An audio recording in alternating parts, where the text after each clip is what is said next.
Hi there, this is a Glo-Bus strategy session. The overall strategy that we're going to talk about right now is moat. In business, I look for economic castles protected by unbreachable moats. Glo-Bus is created by some folks that wanted to teach people about business. It's very focused on competitive advantage. There are only two types of long-term competitive advantages. Economies of scale, meaning your factory is big or bigger than everyone else's, and you can fill it, which is very important. And the second type of moat is a secrets moat. You know how to construct your cameras and drones much better than anybody else. And that's represented by cumulative R&D. And that affects both the costs that you incur, it drives the costs down, and it also increases the quality of your product at the same time. But those are things that need to be developed over the length of the project. They're the most important things to develop as early as possible.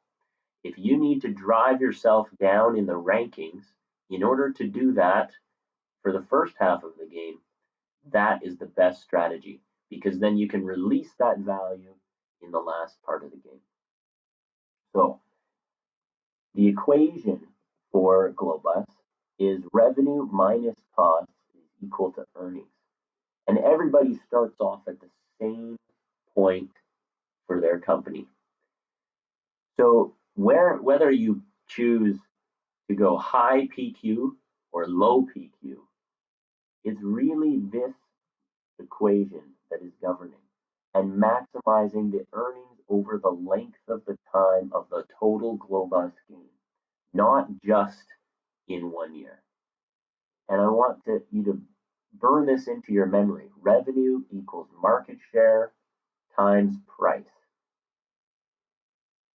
Because what we do is we can increase the market share by taking advantage of some of these long-term competitive advantages.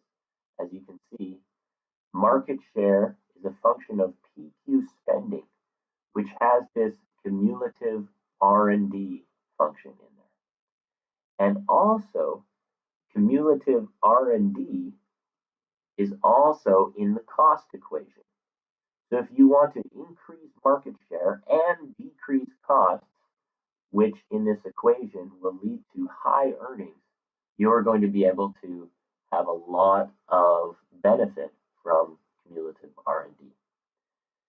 Also, if you have a lot of in this equation, if you have a lot of factory space and you're filling that factory, then it keeps your fixed costs low as a percentage of the overall cost, thus driving up earnings.